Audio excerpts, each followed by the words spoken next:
Ensaios Geotécnicos de Campo e Laboratório, um curso oferecido pelo SINGEL-MG, Sindicato dos Geólogos no Estado de Minas Gerais, dentro do projeto Qualificar Entidade de Classe, que é fomentado pelo CREA-MG.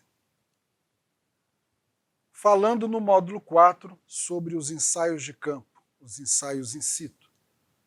Temos na literatura internacional uma variedade significativa de ensaios, como podemos notar nessa figura desenvolvida aí por Paul Mann, em 2005, citando um grupo de ensaios, como o nosso tradicional e conhecido SPT, né? O Texas Penetration Test, o ensaio da palheta, né? Vanni Shear Test, né? O PV, né? Piezo-Vanni, e vários outros ensaios, né? O CPT, está aqui o CPT, né? Então tem também o SPTT, diversos ensaios, né, de campo que são utilizados nos mais diferentes projetos, nos mais diferentes países. Nós vamos tratar, né, alguns desses ensaios nesse curso introdutório de ensaios de campo e laboratório.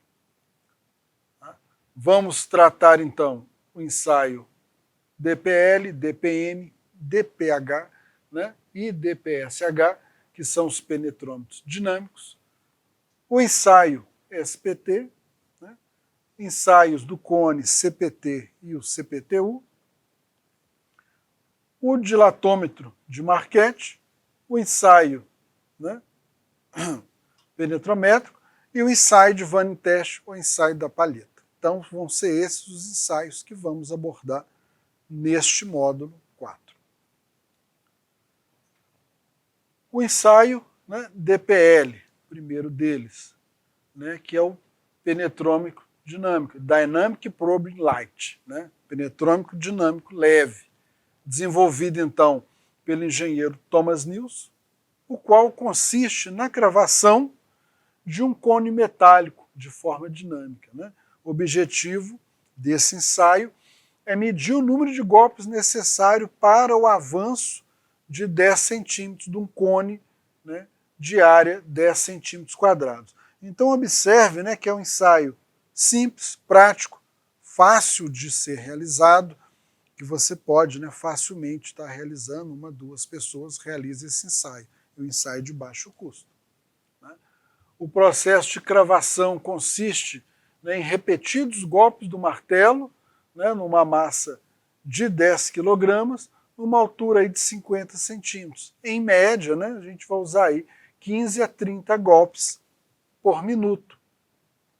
A cada penetração, recomenda-se o giro da haste, né, um pouco como a chave de grifo, para que seja eliminado aí o atrito lateral. Então, um pequeno exemplo, né, o martelo vai golpear a cabeça de bater, né, da base cilíndrica, rosqueada na primeira haste, imediatamente acima do nível do solo. Esse equipamento, né, agrega o torquímetro e assim você consegue medir a resistência lateral. Então é um processo, né, no qual você levanta o martelo e deixa cair e vai medir, vai contando o número de golpes. Então é assim que se procede à execução do ensaio DPL. O martelo golpeando a cabeça, né, então de bater no cilindro, conforme estava escrito ali, e aí você consegue, né, agregar o torquímetro e medir a resistência lateral.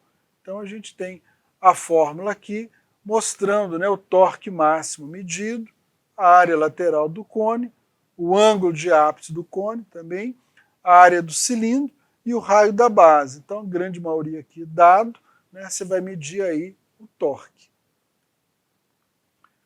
Então você consegue extrair, né, a resistência de ponta QD, obtida então indiretamente a partir aí do número de golpes, né, utilizando isso aqui da fórmula, né, dos holandeses, onde essa resistência de ponta ela considera M, quem é M? É o peso do martelo, H, a altura de queda, no caso quanto? 50 centímetros. O peso do martelo, como a gente falou, 10 quilogramas.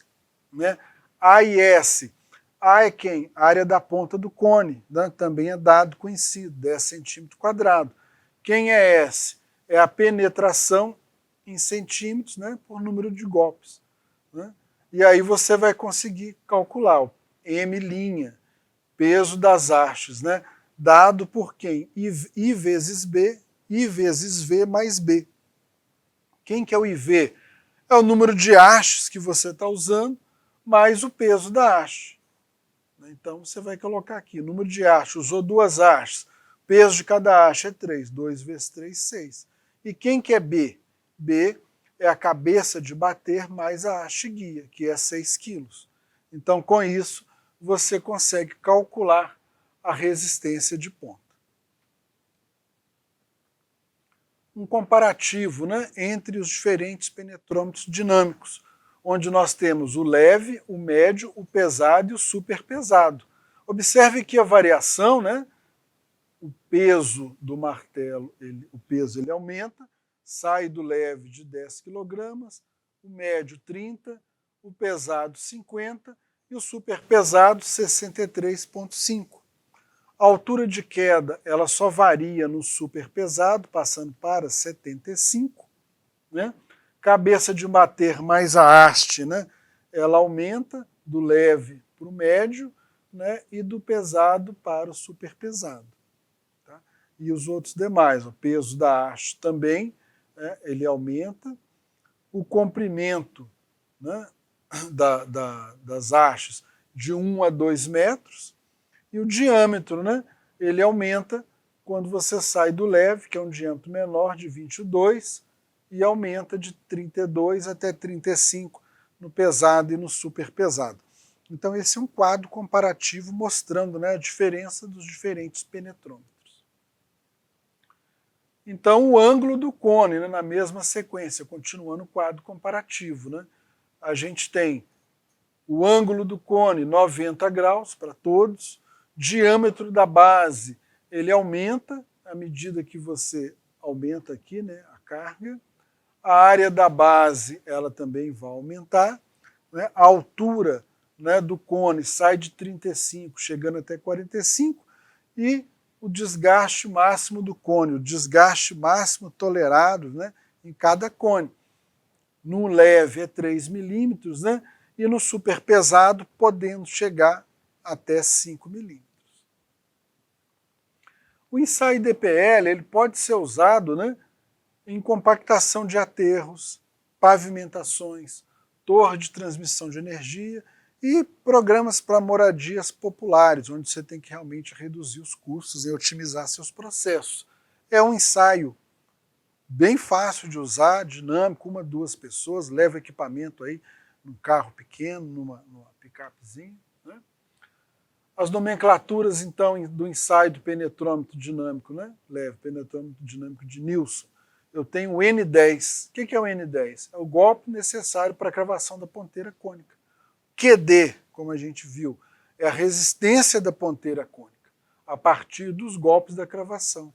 O cálculo, como a gente mostrou, ele é feito pela forma dos holandeses.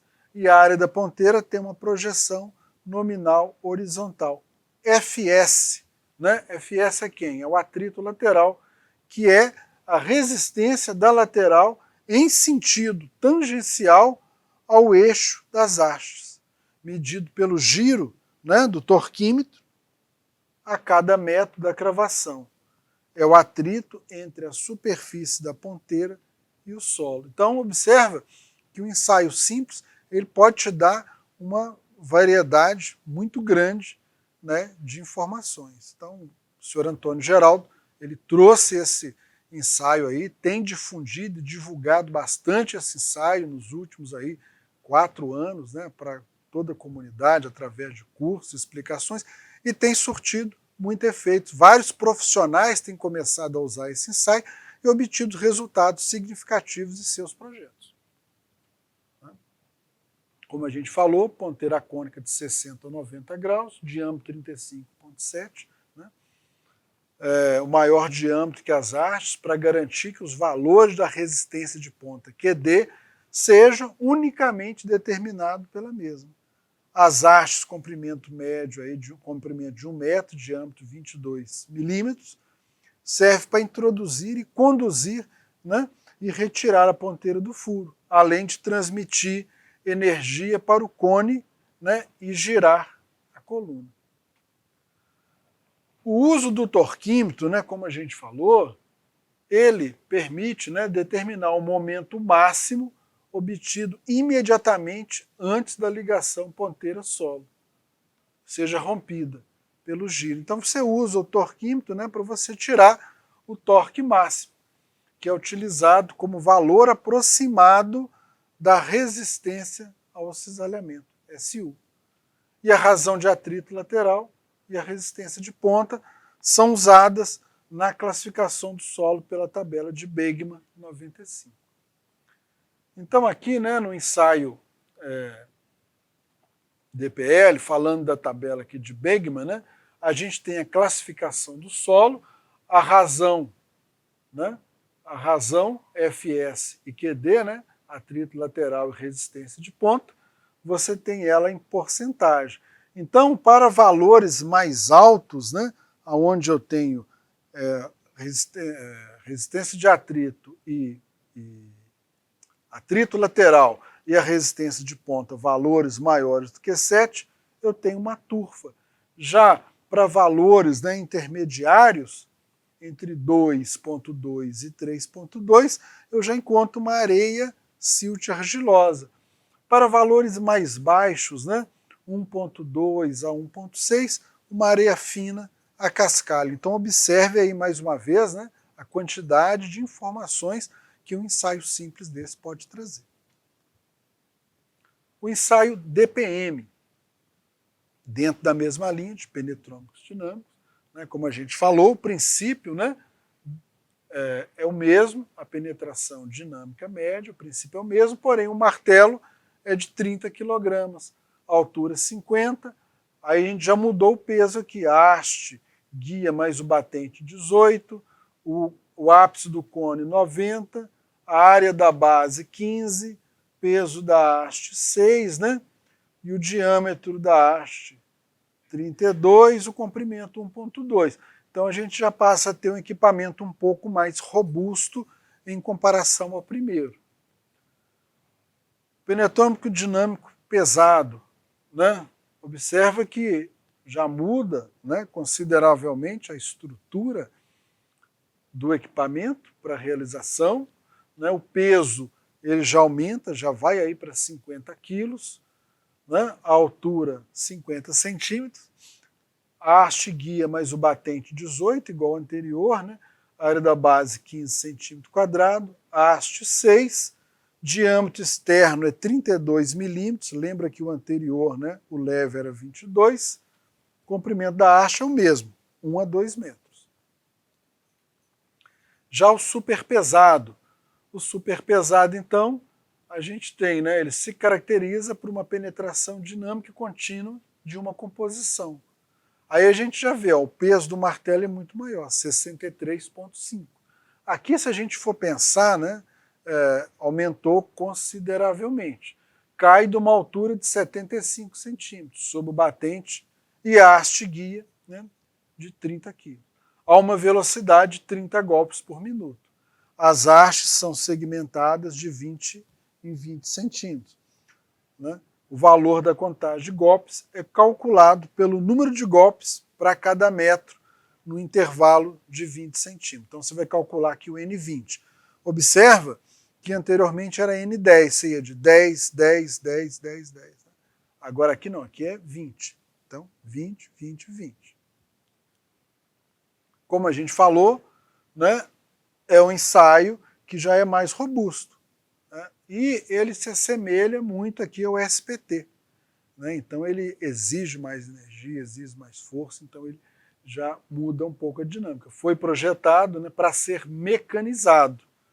Toda vez que o martelo é liberado, o contador analógico contabiliza o número de golpes. Então aqui a estrutura do ensaio DPSH. Então esse conjunto, né, DPL, DPM, DPH e DPSH são ensaios aí muito rápidos, práticos e versáteis, a grande vantagem deles. Né?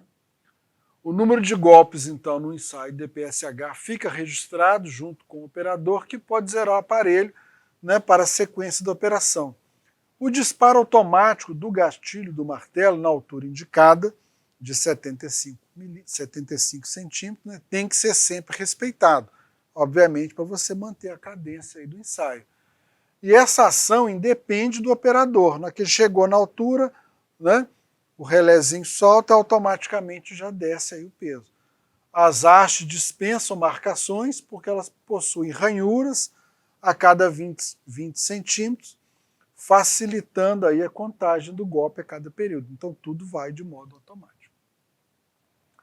Os valores expressos pelo número de golpes, N20, como a gente falou, né, vai de 20 a 20 centímetros, podem ser utilizados para estimar a capacidade de carga em estacas, né, as estacas escavadas.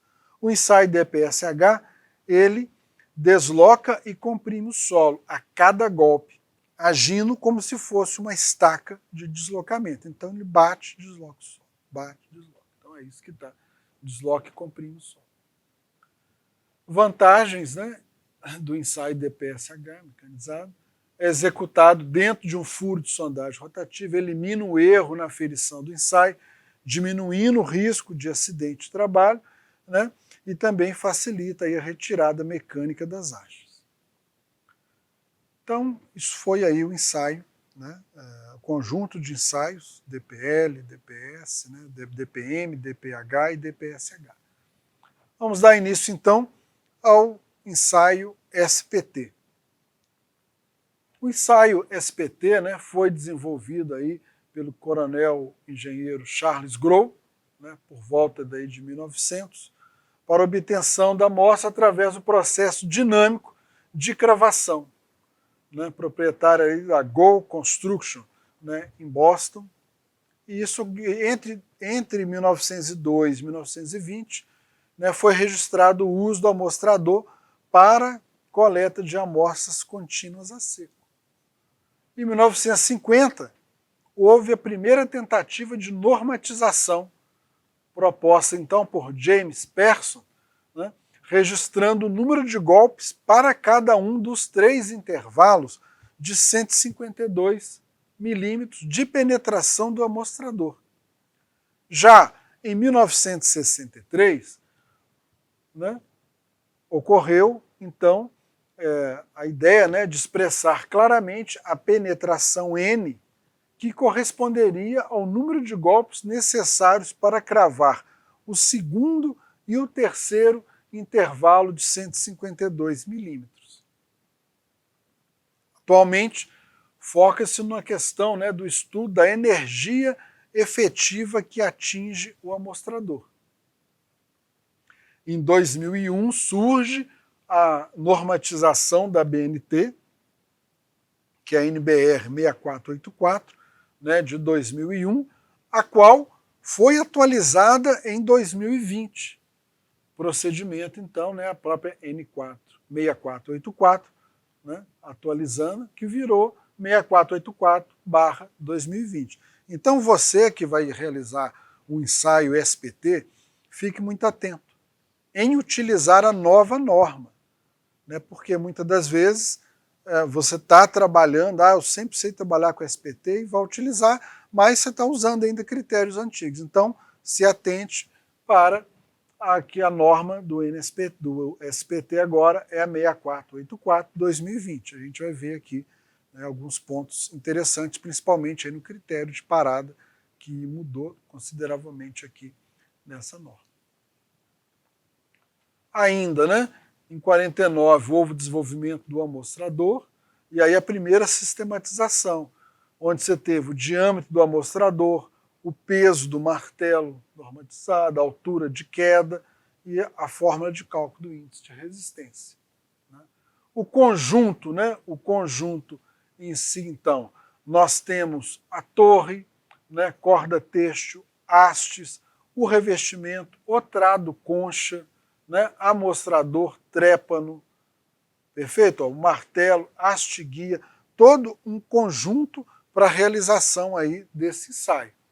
Então aqui com um pouco mais de detalhe, mostrando aqui, né, a corda, amostrador, trépano, trado, manivela, haste guia. Então é todo um conjunto para que você execute o ensaio da maneira adequada. E sempre antes de sair para o campo para executar esse ensaio, é importante que você confira, né? Se você está levando tudo, estão todos os elementos ali. Senão você chegou lá no campo e esqueceu o amostrador. Né? Trabalho perdido, tem que voltar e fazer. E também não levar só o amostrador, levar pelo menos 2 ou 3, caso aconteça alguma coisa, você já tem lá outro e não para a sua atividade. É uma dica aí para ganho de produtividade. Então, nós temos o corpo do amostrador, temos tubo externo e interno, né? Temos aqui uma bainha para alívio de pressão, né? Com orifício de ventilação e válvula de esfera para alívio aí de pressão, aqui mostrando, né, esse amostrador bipartido aqui. Aqui o detalhe do amostrador, né, aqui já com uma amostra, e aqui mostrando um pequeno detalhe aqui, né, do bico, ele é biselado, né, para facilitar aqui a penetração, e aqui essa sextavada aqui para desenroscar e tirar aí a chave. Então tem que ficar muito atento, né? À medida que você vai tendo desgaste aqui, né, nessa ponta, então você tem que mandar substituir, senão você vai estar gastando, né, uma energia grande, número de golpes, onde você está com equipamento que não está totalmente adequado.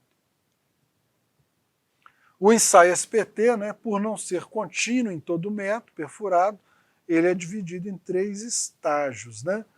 A percussão com martelo, desagregação do solo por circulação de água, né, pelo trépano de lavagem, nos 55 finais do método sondado. Né? E também tem aí o tempo para condição de impenetrabilidade. Então tem que ficar atento em termos de procedimento, né? A área da praça de sondagem, onde você vai fazer o ensaio, ela tem que estar adequada, segura, a abertura, né, do furo executada até 1 metro, com trado concha ou trado helicoidal, né, espiral, você fura essa primeira parte.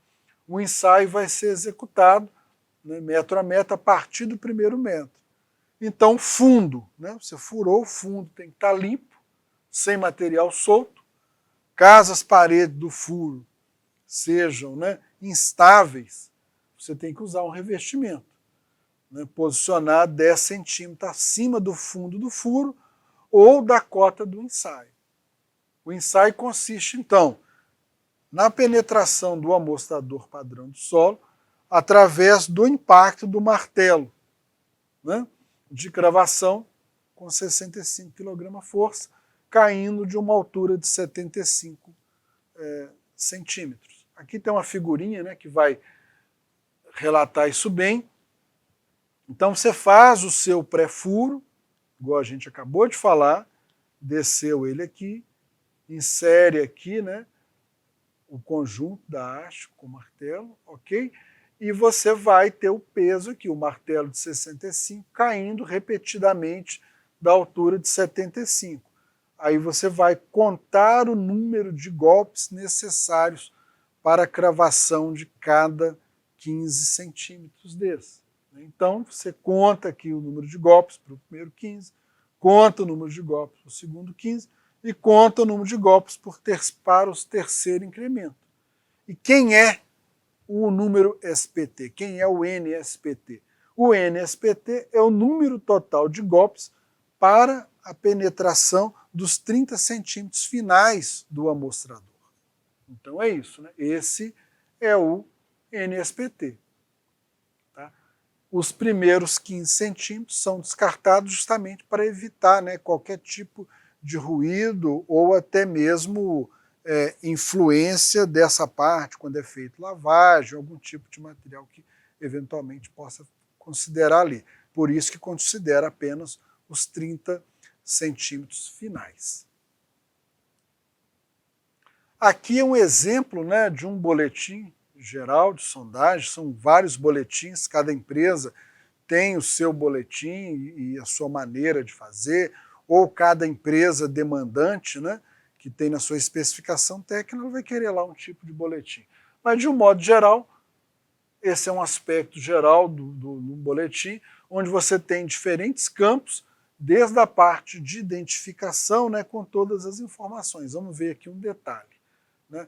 Então aqui vem o cabeçalho, né, onde eu tenho qual é o tipo da sondagem, qual obra, né, qual projeto, local, cliente, identificação, número de furo, as coordenadas, qual é as informações do amostrador, a data, a cota, se você tem revestimento, nível d'água, qual é o avanço, aqui o número de golpes para o primeiro 15, segundo 15, terceiro 15, a somatória dos golpes iniciais, golpes finais, e aqui o gráfico.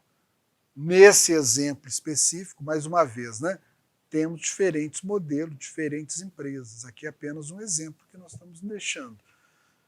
Você pode marcar os iniciais, né, vermelhinhos, finais em preto, se você retirou a amostra ou não, e aqui a identificação do material, uma descrição, né, o tipo de trado, se você tem circulação de água ou não.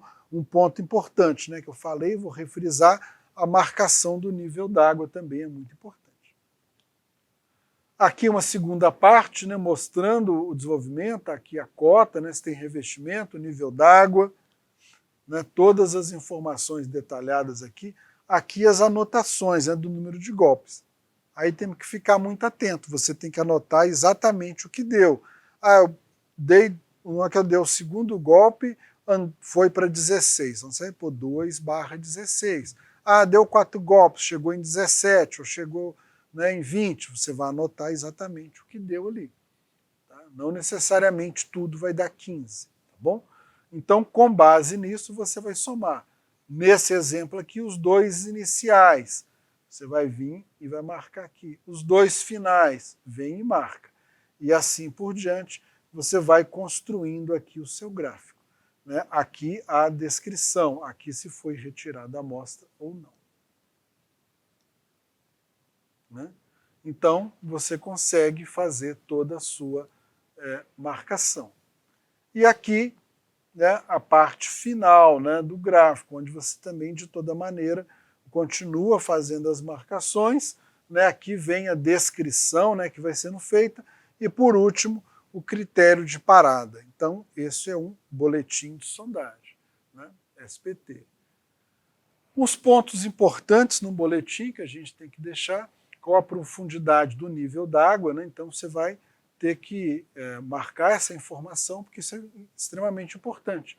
Onde você vai escolher, né, vai permitir que você tenha uma escolha no tipo de fundação em relação ao nível d'água e também se há necessidade ou não de rebaixamento do lençol. Verificar a cada metro a coluna do somatório do número de golpes, dos 30 centímetros finais, né? Você vai ter a resistência do solo, o tipo de carga, se é baixa, média ou alta, né? E o que ele suporta. E também a descrição do material coletado, é muito importante. Né? As coordenadas e as cotas da boca do furo também, para o seu furo estar bem posicionado, né? E saber até onde a sondagem foi. Né? Para aí você vai saber a condição do impenetrável. Isso é muito importante para critério de projeto.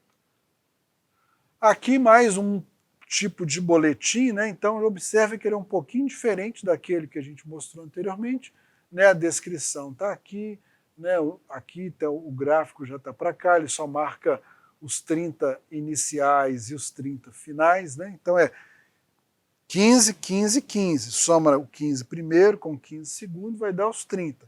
E depois pegou os 15 do meio com os 15 finais, deu os 30 finais. Tá? Então, é uma outra maneira de representar. Aqui já é um perfil, né, considerando os diferentes furos. Então aqui a gente tem 3 sondagens SPT aqui, 3 ensaios SPT, e a correlação aqui, né, dos resultados de SPT com a descrição, você consegue traçar um perfil para uma determinada região. É claro, né, gente? Você fala, então sempre que eu tiver 3 perfis eu posso traçar? Não, depende, né? Da qualidade do seu dado, da distância entre os furos, todo tem que ser usado com parcimônia e bastante senso crítico. tá? Para que você observe. De repente essa distância é tão longa, né, que talvez seria importante um furo intermediário, ou a variação é tão grande que você não consegue correlacionar. No exemplo específico, né, permite-se aqui essa correlação. Por exemplo, definindo, né, horizonte silt argiloso, mole a médio, né, com números de SPT aqui dentro de faixas bem semelhantes, com a descrição semelhante, né, levando a indicar que eu tenho ali um horizonte bem definido. A norma 6484/2020, né, ela tem uma mudança em relação à grafia, como que a gente anota os resultados, né? Então tem algumas situações, né, aqui específicas, como tanto para você ter, né, a situação onde eu tenho penetração de 45 com trechos iguais a 15, eu vou ter a notação, né, 3/15, número de golpes dividido aqui, né, pelo tanto a metragem que foi, né, metragem que foi penetrada. Então aqui, ó, 3 golpes penetrou 15, 3 golpes penetrou 15, e aqui 4 golpes penetrou os 15 centímetros. Penetração de 45 com trechos diferentes de 15, exemplo que a gente deu. O número de golpes para uma penetração pode ser imediatamente superior. Então você tem 3 com 17, 4 com 14 e 5 com 15. Então você pode anotar dessa maneira. Penetração superior a 45 com a aplicação do primeiro golpe, né? Então, número de golpe respectivo penetração. Deu um único golpe, penetrou 58 centímetros. Como que você vai anotar? 1/58. Sempre a primeira parte é o número de golpes, tá? Não confunda isso. Penetração com haste amostrador ou com martelo haste amostrador, sem golpe. Então, só colocou o martelo. Olha lá, aqui é só a haste amostrador. Afundou 50 centímetros. Colocou o martelo, já foi 70 centímetros. Então você vai colocar. Anteriormente era 0, né? Anotava 0,50. Agora você vai falar só com a haste, 50. Colocando o martelo, aí você põe PM 70. É isso que está explicando aqui, na nova norma. Penetração superior a 45 com aplicação de poucos golpes. Você deu um golpe, foi 33, e deu um golpe, 20 aqui. Então, está aqui também a maneira de relatar. Penetração inferior a 45 em qualquer um dos 3 segmentos. Se o número de golpes aqui ultrapassar 30. Olha lá, 32 por 15. Deu 32 golpes e penetrou só 15. Se não for observado avanço do amostrador, deu 5 golpes, ó, penetrou 0. Então, a nova norma, né, ela traz esse detalhamento e permite essa flexibilidade para que o ensaio fique mais claramente, tecnicamente aí, compreensível e utilizável. Critério de paralisação na mesma norma, só que em 2001, ele considerava, né, 3 metros consecutivos a 30 golpes nos 15 centímetros iniciais, 4 metros consecutivos, 50 golpes. Também, observe, 30 centímetros iniciais. Ou ainda, em 6 metros consecutivos, 50 golpes. Mas para onde? Para os 45 centímetros totais do amostrador padrão, amostrador Raymond. Então, observe que era esse o critério utilizado em 2001. E a nova norma de 2020, ela altera isso, o que ficou muito mais plausível. Primeiro momento, você pode parar quando? O contratante solicitar. Solicitação do cliente. O cliente mandou parar, então você vai parar. Ou justificativa geotécnica. Se tem algum problema geotécnico, você não pode, né, prosseguir. Ou ainda, paralisação quando o NSPT, os 30 centímetros finais, você vai ter em 10 metros consecutivos, 25 ou mais golpes. Em 8 metros consecutivos, 30 ou mais golpes. Em 6 metros consecutivos, 35 ou mais golpes. Sempre considerando os 30 centímetros finais. Convenhamos, né? Que é realmente aí que é o verdadeiro NSPT, os 30 centímetros finais. Então foi um grande avanço da norma. Outra situação de paralisação é quando o trépano de lavagem de água não houver avanço maior do que 50 milímetros em cada período de 10 minutos, fazendo, né, 3 medições, totalizando 30 minutos. Na quarta tentativa, se não for alcançada a profundidade, prosseguir normalmente aí o ensaio. Pode ser um matacão ou rocha, né? Então você teria aí que mudar para uma sondagem rotativa. Aqui então a gente tem um diagrama mostrando uma condição da norma de 2001, que ela dizia, né, que eram os 15 primeiros, 15 iniciais, ou os 30 iniciais, ou os 45 totais, né? Nenhum deles representa o SPT. O que realmente representa o NSPT são os 30 centímetros finais. Então está aqui o critério, né, ficando mais claro. 10 vezes você tem 25 golpes, então você pode efetuar a parada. Mais uma vez, né, considerando os 30 centímetros finais.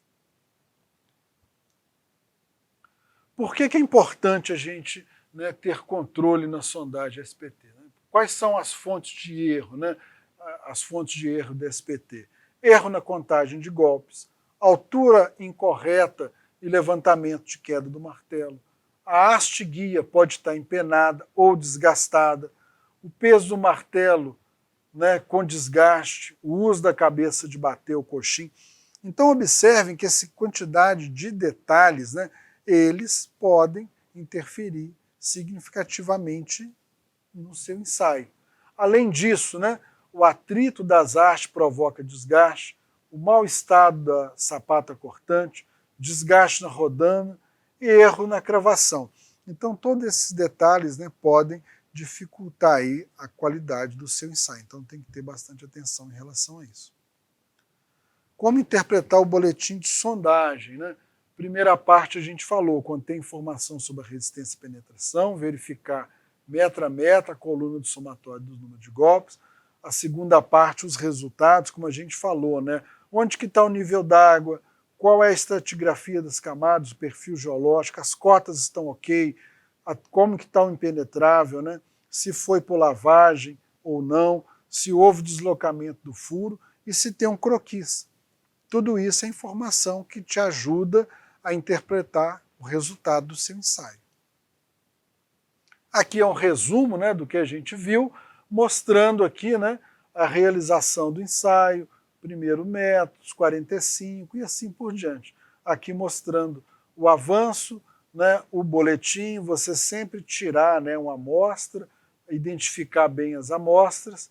Então, como a gente colocou, né, esse é um curso introdutório, a gente está trazendo aqui a explicação dos ensaios de campo, então trouxemos os ensaios de laboratório de uma maneira expedita, né, mais informativa, né?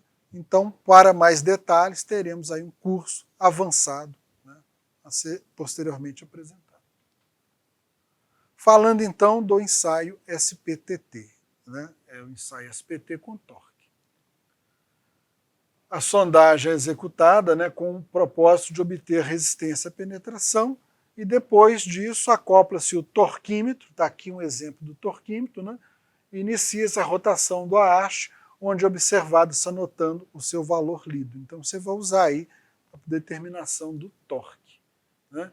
O torque, então, ele foi introduzido por Ranzini em 88, a finalidade é medir o atrito lateral, né. Então você executa o SPT, acrescenta apenas o torquímetro com a capacidade aí de medição de 50 kg/força por metro, onde os mais indicados então são aqueles de 80 kg/força por metro, dotado de ponteiro de arraste, perfeito? A fim de obter maior precisão para a determinação do torque máximo, que vão ser um giro completo, e do torque residual, que vai dar 2 giros completos. Então você deu um giro, pegou o torque máximo. e depois, com mais 2 giros, você vai ter aí o torque residual. Usa um disco centralizado, né, na coluna de aço verticalizada. Você tem um pino adaptador de aço de forma de tarugo sextavado. Tá? A chave de soquete conforme norma 6484. Aí você vai conseguir identificar o torque. Identificando o torque, você vai conseguir calcular o atrito lateral. A fórmula está ali, 2 vezes o torque dividido π, né? O D, que é o diâmetro do amostrador, e L, que é o comprimento de cravação do amostrador. Então, a execução do torque, um ponto muito importante, né, é você tirar o amostrador bipartido e usar um tubo inteiriço. Você não pode fazer o torque com o amostrador bipartido. Você tem que tirar e colocar o tubo inteiriço, preferencialmente, né, aço de aço carbono, Shedler 80, né, para que você tenha um bom desempenho do ensaio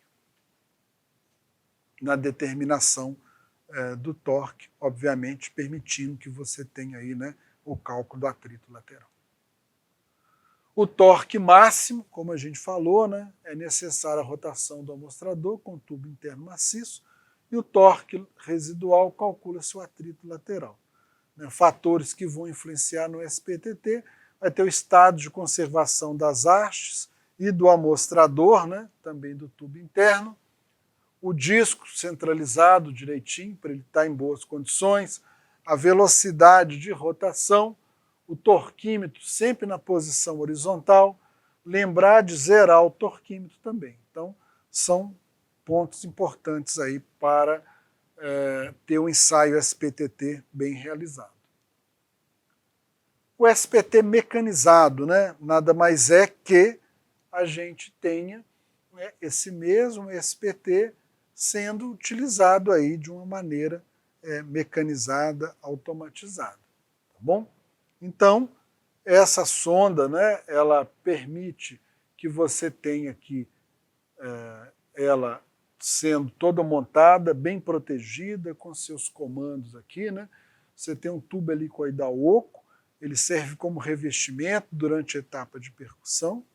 Você tem a desagregação do solo nos últimos 50 centímetros de cada metro.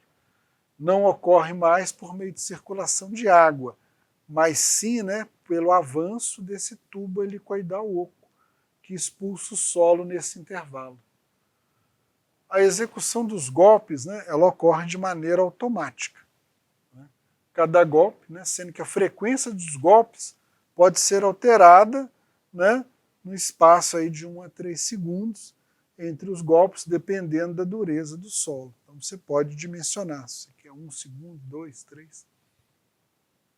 Então é isso, né? Você tem sensores, você pode regular aqui os golpes, você tem um contador aqui automático, você tem um botão de reset, e tem alguns, né, que já te dá um painel e já até te exporta um arquivo. Né? Os mais modernos, você já tem tudo ali, não precisa anotar nada, ele já exporta o arquivo. Tem algumas outras máquinas, né, que ela, até mesmo se você tiver conexão ali, internet, ela já exporta esse arquivo wireless para você, então tem um avanço muito grande. Mas, de um modo geral, é isso, né? Um sensor eletrônico, ele conta os golpes registrados no painel próximo ao operador, de modo que ele possa zerar. Então, ele vai ter aqui no painel, deu o número de golpes, ele zera, começa outro, zera, começa outro. Então, pode ter esse controle. Terminando a operação, o guincho da sonda levanta o conjunto para instalação de outra haste. Ao finalizar o ensaio, é deslocado para a lateral hidráulica da sonda e em seguida travado. Com o guincho da própria sonda, usando um alçador, né, o conjunto de haste é amostrado, são removidos do furo. Então você fez o furo, depois você saca tudo, né, movimenta e leva para outro local. É importante que a fiscalização, né, ela fique atenta durante a queda livre do martelo. Né, tomar precauções especiais para que não haja perda de energia de cravação por atrito. Nos equipamentos mecanizados, estes devem ser dotados, né, de dispositivo disparador que garanta sempre a queda livre do martelo. Então, esse foi aí o ensaio SPT mecanizado. Ensaio CPT-CPTU. O ensaio do cone, ou ensaio CPT, ele e o CPTU, né, o piezocone, eles respectivamente caracterizam-se internacionalmente como uma das mais importantes ferramentas de prospecção geotécnica, crescido enormemente a utilização no Brasil, principalmente em projetos aí de barragens. Né? Resultado desses ensaios podem ser utilizados para determinação estratigráfica de perfil solo, determinação de propriedades dos materiais prospectados, particularmente em depósitos de argilas moles, e a previsão de capacidade de carga de fundações. Aqui está um exemplo, né, de uma ponteira. Para a realização desse ensaio é necessário equipamento especial, que constitui basicamente de hastes, tendo extremidade inferior um cone, com ângulo vertical de 60 graus, uma base de 10 centímetros quadrados. Estamos vendo aí um detalhe aí de um cone. Aqui é por dentro do cone, mostrando aqui, né, o transdutor de pressão, célula de carga de ponta, e aqui a luva de atrito, né, mostrando o cone externo aqui e a parte interna dele. Aqui equipamentos, né, que vão ser aí os equipamentos para aplicar a carga. Né. A resistência de ponta é medida através de uma célula de carga, como a gente acabou de ver, um conjunto de hastes metálicas, né, vai transmitir a força de cravação da máquina no cone. Então você tem que ter, né, um contrapeso ali considerável para aplicar essa força. Porque, diferente, né, do ensaio dos dois que a gente viu, aqui é cravação contínua, né, não é por impacto, ele vai cravar diretamente. A resistência de ponta, né, ela é obtida continuamente e os valores correspondentes podem ser registrados em gráficos, simultaneamente à realização do ensaio. É medido também a resistência do atrito lateral através de uma célula de carga fixada à luva de atrito, né, situado logo acima da base, como a gente viu aí no slide anterior. Então está aqui, né, uma figura esquemática mostrando a realização. O conjunto pode ser montado um reboque ou caminhão, né, previamente preparado para essa finalidade. A reação dos esforços de cravação é obtida pelo peso próprio do equipamento e pela ancoragem. Então ele tem que estar bem ancorado. Você vai descer aqui e vai fazer essa cravação. Durante a penetração, né, a força medida pela ponta e pelo atrito lateral vai variar em função das propriedades dos materiais atravessados. É claro, né? Eu vou ter materiais que vão oferecer maior resistência, menor resistência, o atrito vai variar também como tipo de material. Então, força de ponta quanto o atrito lateral são monitorados continuamente e digitalizados, né, em intervalos 10, 25, 50. Com base nessas medidas, a gente tem a resistência de ponta e o atrito lateral. Calculando, então, com esses dois, né, atrito lateral sobre a resistência de ponta, você tem a razão de atrito. Né?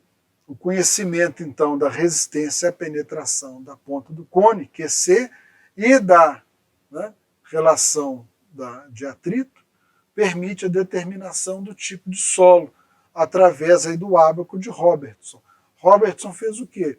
Ele pegou essa correlação, né, e montou um ábaco. Através desses métodos indiretos, você consegue, então, ter, por correlação, o tipo de solo. Vamos ver agora um vídeo explicando um pouco mais sobre o ensaio CPT.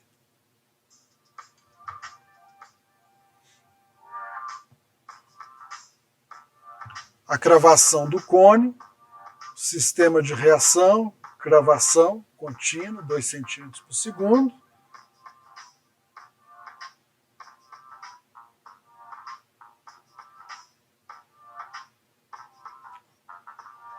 A força, né, da ponta, a área da ponta do cone, Isso nos vai dar a resistência da ponta do cone.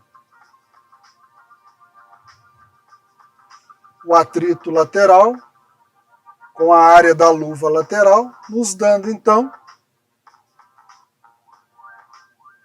a resistência do atrito lateral.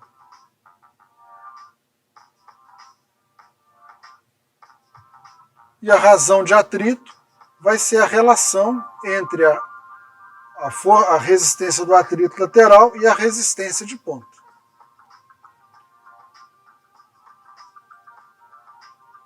A medida de poro-pressão.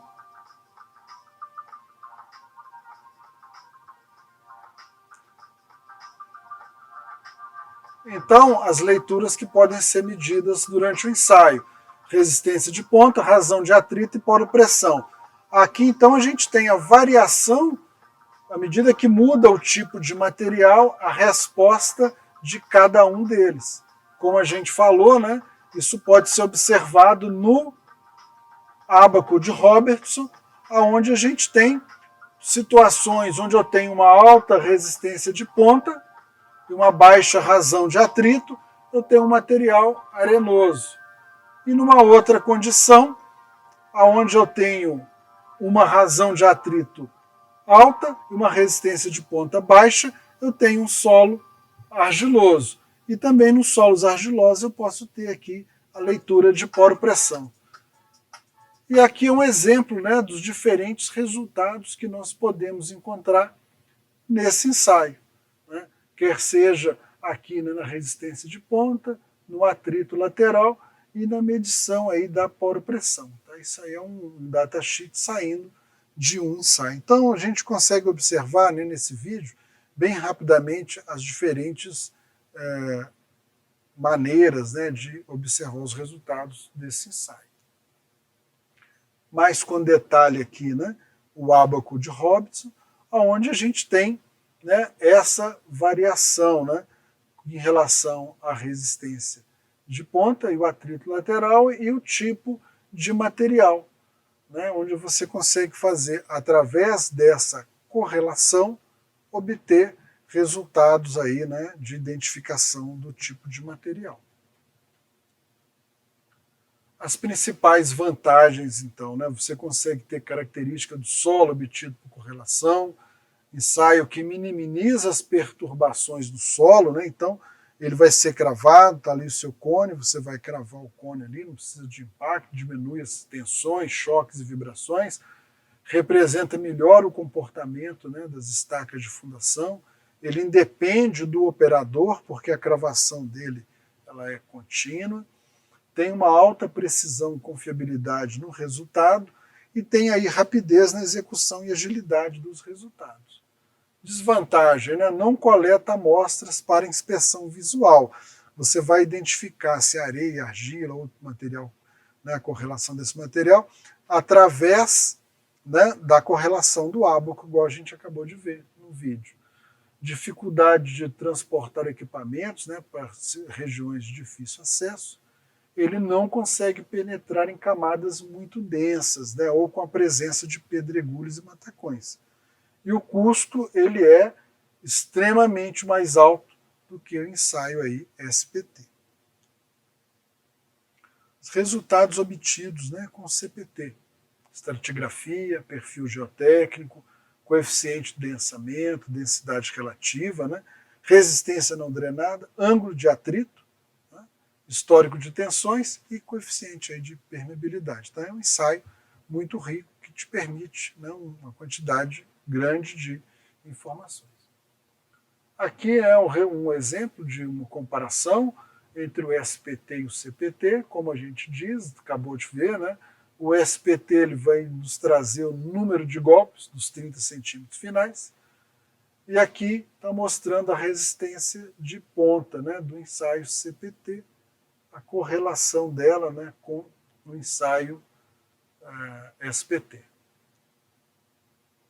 Mais aqui uma outra correlação, mostrando, né, a variação de camadas de argila, areia, né, e aqui da mesma maneira como a gente viu. Né, aqui está o ensaio SPT com o seu log, e aqui mostrando no ensaio do cone, né, para o determinado tipo de material, a variação que realmente traz uma correlação com o ensaio SPT. No entanto, a gente observa que o ensaio SPT ele tem muito mais detalhe, porque ele é feito de forma contínua, né, 2 centímetros por segundo. Então você vê que você tem informações em todo ponto.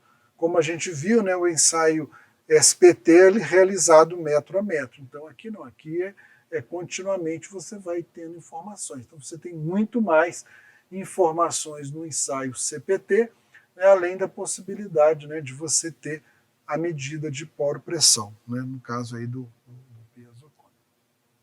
É o que a gente está falando aqui, né? A medida da poro-pressão, CPTU, né? Procedimento complementar ao reconhecimento estratigráfico para você medir propriedades de deformabilidade, né? Resistência e tempo de adensamento. Né?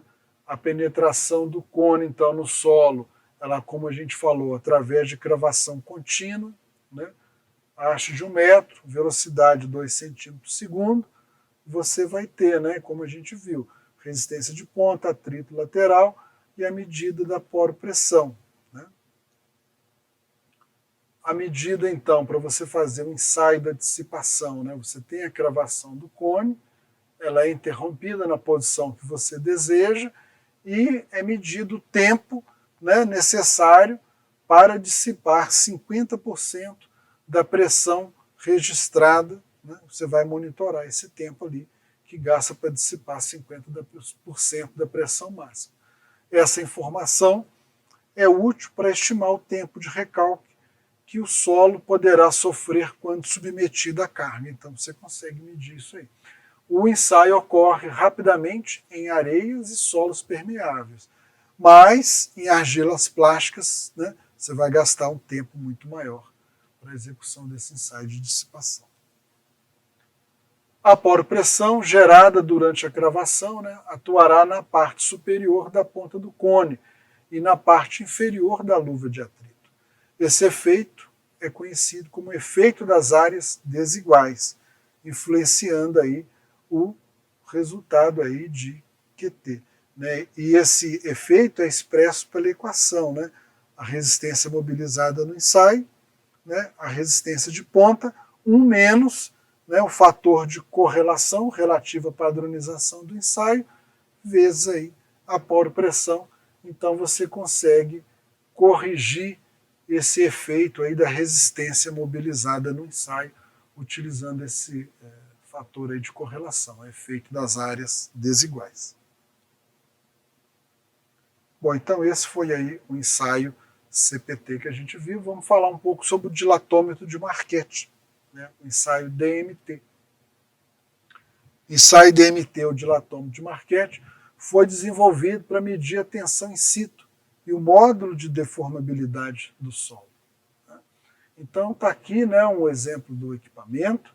Ele consiste numa lâmina de aço, está aqui, né, a lâmina, vista de planta em perfil, com uma membrana circular montada em sua face. Essa ponteira é cravada no solo por meio de uma perfuratriz hidráulica e a cada 20 centímetros, né, o teste é realizado, consistindo basicamente, né, no inflamento por meio da inserção de gás e a realização de 2 leituras. Então você tem essa membrana aqui, bem no meio dessa lâmina de aço. Essa membrana é inflada e desinflada e é feita a leitura. E através desse conjunto você consegue, né, fazer a identificação do tipo de material. Então aqui um dos equipamentos para cravação desse TMT.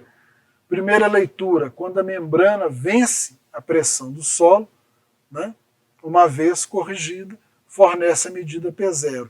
E a leitura B, a leitura 2, quando essa membrana dilata 1,1 milímetros, né, que sinaliza que para o operador, né, para realizar a leitura, após corrigida, fornece a leitura P1, né, da unidade aí de controle.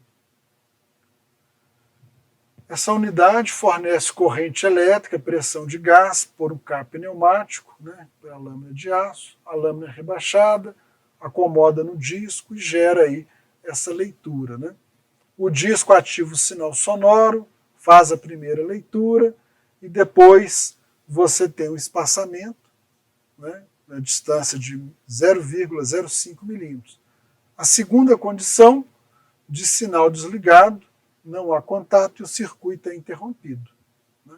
E a terceira condição, aonde você faz a leitura para atingir 1,1 milímetro. Então, é exatamente essa condição. Né? Você sai aqui insere, né, o equipamento, o dilatômetro, a lâmina está aqui, a sua membrana está aqui, aí você infla a membrana. Né? Ok, faz a leitura P0. Depois você infla ela, faz a leitura P1 e depois você desinfla. É isso que a gente estava falando aqui. Ó. É exatamente essa situação. Aí vem lá o sinal, cabo inoxidável, cilindro Black Axis, ele vai e infla para cá, depois atingiu a posição e volta. É isso exatamente que o texto descreveu. Aqui é um exemplo, né, da realização das leituras, aqui é um perfil, né, do solo argiloso, aqui mostrando a realização do ensaio, como a gente falou, né, ponto a ponto. E aqui eu consigo ter a minha relação para conseguir identificar o índice do material, né, que é o resultado das leituras, onde eu vou ter a leitura inicial, a leitura final, e eu consigo identificar, né, o meu tipo de solo, se é um solo mais fino, se é um solo grosso. Né, então eu consigo, através dessa leitura, né, onde nos solos argilosos a pressão P1 é um pouco maior que a pressão P0, está aqui, P1 é um pouco maior. Ó. Se a gente pegar esse gráfico azul com o gráfico verde, eles estão bem próximos. Já nos solos arenosos, os solos grossos, né, essa diferença ela é muito maior. O índice do material, como a gente falou, né, está relacionando entre P1 e P0 e eu consigo identificar, né, como que eu saberia se seria uma areia ou argila se eu não estou tirando a amostra? Através do índice de material. Para valores mais baixos desse índice, eu tenho aqui argilas, né? E para valores maiores desse índice, eu tenho aqui areias, né? Areias siltosas e areias puras, ó. Valores maiores aí que 3,3, né? Eu teria aí areia pura. Vantagem do ensaio, rápida execução, fácil operação, ele também, né, boa confiabilidade, resultados altamente reproduzíveis, aplicados, né, em vários projetos de engenharia, te dá perfis, né, com leitura contínua, cada 20 leituras, né, a cada 20 centímetros você pode correlacionar com outros ensaios para reduzir custo. Ele é mais econômico aí que o ensaio do CPT, obviamente. Tem limitações, né? Não tira amostra de solo, principalmente para solos sensíveis, a penetração afeta o resultado, as estimativas razoáveis de tensão vertical são importantes, né? Recomendando aí obter medidas separadas de peso específico para ajudar a melhorar o resultado. Atenção, né, se a lâmina não estiver totalmente vertical durante a penetração, você pode ter problema, além de possibilidade de dano à membrana em caso de ter solos com pedregulho, né, em matacões. Aí você perdeu a lâmina, você perdeu aí o equipamento. Né? Então, tem que mandar para o conserto. Então, esse aí foi o ensaio DMT. Agora, vamos ao ensaio PMT. No ensaio PMT, o equipamento, né, foi criado e patenteado pelo engenheiro Louis Menard em 1995 na França, passou a ser reconhecidamente mundialmente como pressiômetro de Menard, que é um equipamento que aplica uma pressão hidráulica, líquido, né, ou gás, às paredes de um furo de sondagem, através de uma membrana expansiva, né, para medição da rigidez e tensão in situ do solo. O ensaio é realizado com a inserção do pressiômetro em um furo já existente, onde esse furo, obviamente, tem diâmetro maior do que a sonda pressiométrica.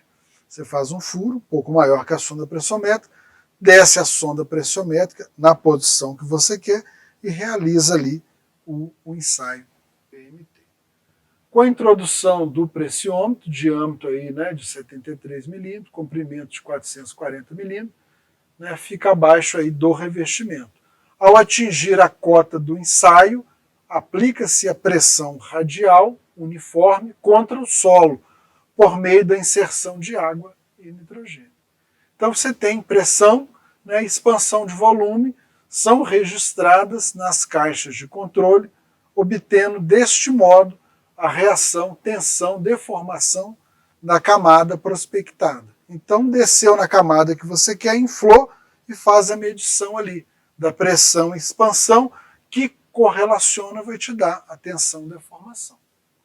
Está aqui um exemplo, né, da sonda pressiométrica, está ela aqui, está aqui o equipamento, né, as diferentes leituras. Então tem o equipamento aqui mostrando os manômetros, o volumímetro, né? Aqui um pouco mais de detalhe, né, mostrando a sonda pressiométrica, o cabo, a parte de dentro aqui, né, tanto interna como externa, com as leituras, para que seja feita a execução do ensaio. Então você tem a pressão limite que é executada, né? Para areias, você tem valores aqui, areia solta, né, variando de 0 a 500 kPa. Para material, né, por exemplo, areia muito compacta, né, a pressão limite maior que 2.500 kPa, NSPT aqui correlacionando, né, maior que 50. Para argila, né, uma argila mole, o valor aí iria até 200, e o NSPT correlacionado aí até, né, menor que 4, já uma medida aí, né, de poropressão dentro dele. E aí, da mesma maneira, para argila rígida, né, também você tem valores maiores aí do que 1.600. Principais vantagens, né, não é preciso medir deformações, pode ser realizado em areias densas, argila duras, né, em material mais rígido. Desvantagem, o resultado requer uma abordagem empírica, né, para projetos de fundações ou correlações. Resistência ao cisalhamento não drenado obtida é consideravelmente maior que nos outros ensaios. Então observe, né, que o ensaio PMT ele tem aí limitações que você deve analisar se realmente é factível usar esse ensaio no seu projeto. A execução do ensaio, então, né, levou o material para campo, está aqui, né, o penetrômetro está aqui, vai ser feito o pré-furo, você vai descer ele lá e realizar o ensaio conforme a gente comentou. Valores comuns aproximados, né, para os parâmetros de pressão de argila, como a gente mostrou ali, né? Então a gente tem os diferentes valores, né? Por exemplo, a argila mole, os valores menores, né? Já para argila dura, valores aí bem maiores. Da mesma maneira, né, para areia fofa, valores maiores, e aqui para compacta, valores aí expressivamente maiores. Né? Então, como a gente falou, os passos para execução, você faz o furo, limpa o furo, retira a ferramenta, né, faz a limpeza, retira a ferramenta, introduz a sonda, né, com pressiômetro, desceu aqui, está aqui o PMT, desceu a sonda na posição que você quer, tampona aqui, injeta, né, para gerar a pressão e faz a leitura e faz a medida na camada indicada que você deseja realizar. Então esses são os passos para a realização, né, do ensaio PMT.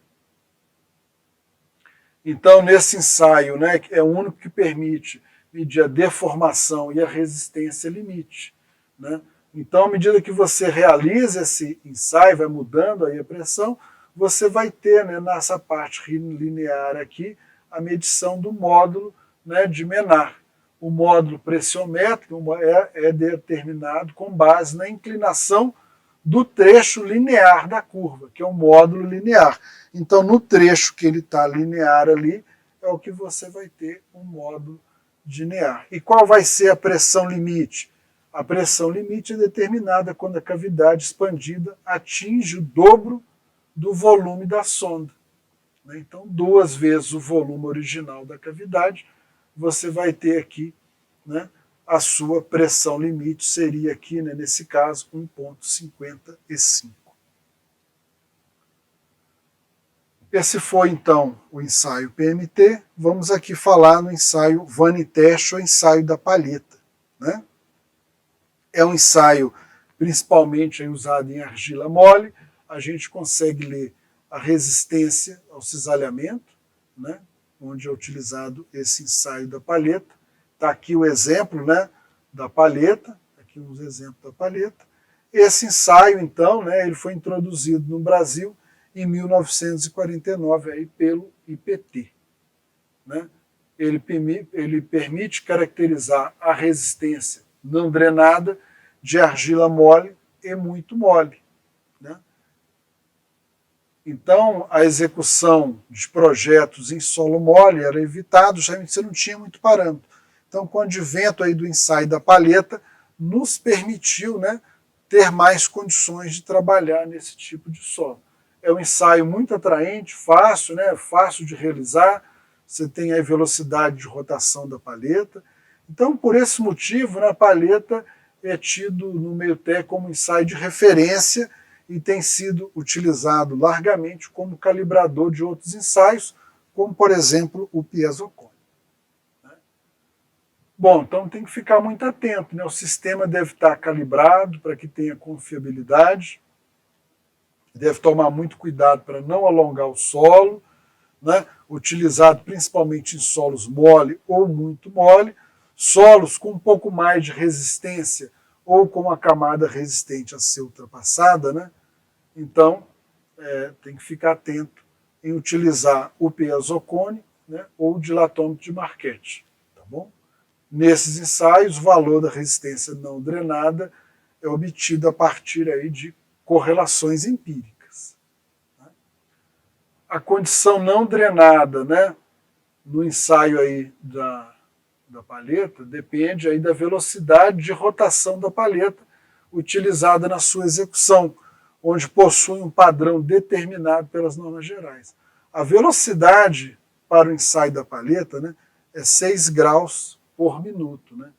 Então, você tem aí, né, rotação de 6 graus por minuto. A escolha de 6 graus por minuto foi definida através aí de vários estudos realizados no passado que controlava a velocidade de rotação com o resultado do ensaio. E foi identificado que velocidades maiores que 6 graus por minuto, o ensaio para argilas, né, é sempre não drenado. Então, foi deduzido em campo que essa é a melhor velocidade de rotação para que você tenha um ensaio mais adequado. Então, o ensaio da palheta, o ensaio Vanitest, né, ele vai te determinar a resistência não drenada, né, submetida a condições de carregamento não drenado, normatizado pela NBR 10905, de 89, e a STM, né, 2573. Você crava, né, a cravação estática da palheta de aço com seção transversal no formato de cruz. Né? Normalmente o ensaio é realizado em pré-furos, idealmente realizado no sistema de trado helicoidal oco, para garantir a estabilidade aí do furo, para que o furo não feche. Tá bom? Então está aqui ó, um exemplo, né? Está aqui a palheta, o sistema aqui de cravação, está aqui a palheta, aqui o ensaio sendo realizado. Tá? Uma vez posicionada a ponteira, né, você posicionou, você pode aplicar o torque por meio da unidade de medição de velocidade, 6 graus por minuto. O torque máximo permite a obtenção do valor de resistência não drenada do terreno nas condições do solo natural indeformado. Então se colocou a paleta e fez aqui, né, o giro, considerando aqui 6 graus por minuto. Posteriormente, né, para obtenção da resistência não drenada, representativa de condição pós-amalgamento da argila, gira-se a paleta rapidamente por 10 voltas consecutivas, obtendo-se a resistência não drenada no terreno, nas condições, né, do solo amalgado, permitindo então avaliar a sensibilidade da estrutura de sua formação natural do depósito argiloso. Além do equipamento tradicional, né, onde as condições de medições de torque são realizadas na superfície, né, a gente tem também aí outros fabricantes que desenvolveram projetos que permitem, né, que a paleta elimine a interferência da haste do equipamento. Então aqui um diagrama, né, mostrando um pouquinho como funciona isso, fez o pré-furo, colocou lá a paleta, né, aí você vai fazer a leitura, né, do torque, 6 graus por minuto, né, vai dar lá as 10 voltas, aqui, ó, no intervalo de 1 minuto, girar a paleta a uma velocidade de 6 graus por minuto e medir o torque máximo, torque de pico, torque máximo. Realizar 8 a 10 rotações adicionais, aonde você vai medir, né, o torque para o caso amalgado. Então isso aqui é um resumo do que a gente falou, né? Faz o furo, reveste ele para não desabar, põe a paleta, né, empurra a paleta até o fundo do furo, e aí você vai fazer a rotação, né, 6 graus por minuto, e vai ter o torque máximo. 10 rotações, você vai ter aí, né, o torque residual para o caso amalgado. Vantagens e desvantagens desse ensaio: ele é um equipamento simples, permite repetitibilidade, mede grandeza física. Desvantagem: é extremamente lento, né? E a resistência não drenada, entender a resistência não drenada é um tópico complexo. Então esses foram os ensaios de campo, né, que a gente quis trazer para apresentar. Lembrando mais uma vez, né, esse é um curso introdutório, que a gente apenas, né, quer mostrar os métodos, falar um pouco da vantagem e desvantagens, aplicações. Maiores detalhes, como exercícios, cálculos mais aprofundados, né, a gente vai ter um curso avançado que aborda esse tema. Vamos fazer agora uma síntese, né, sobre esses ensaios. Então a gente viu, dentre os ensaios que a gente falou, os ensaios principais, né, o SPT, penetração, né, os ensaios de penetração, o ensaio do cone, o dilatômetro, o pressiômetro e o vaniteste foram os principais que a gente viu, onde um SPT a gente pode utilizar em qualquer tipo de solo, melhor o arenoso, o CPT qualquer solo, também melhor o arenoso, o vaniteste principalmente argila mole, DMT qualquer solo, o PMT qualquer solo menos solos duros. E as informações, né, é muito interessante. Precisa de amostra, né? Então você vai usar aqui ó, o SPT, você vai ter o NSPT, você vai conseguir coletar amostra e também fazer a leitura do NA. O CPT, você vai ter resistência de ponta, atrito lateral, né, a sua razão, a poropressão. O PMT, variação de volume versus pressão aplicada. O DMT, né, você vai ter também a variação de volume, pressão. E no vaniteste, no sair da paleta, você vai ter aí a medição do torque. Então, são as principais aí resumos dos ensaios. Né? Essas são as nossas referências em relação a isso.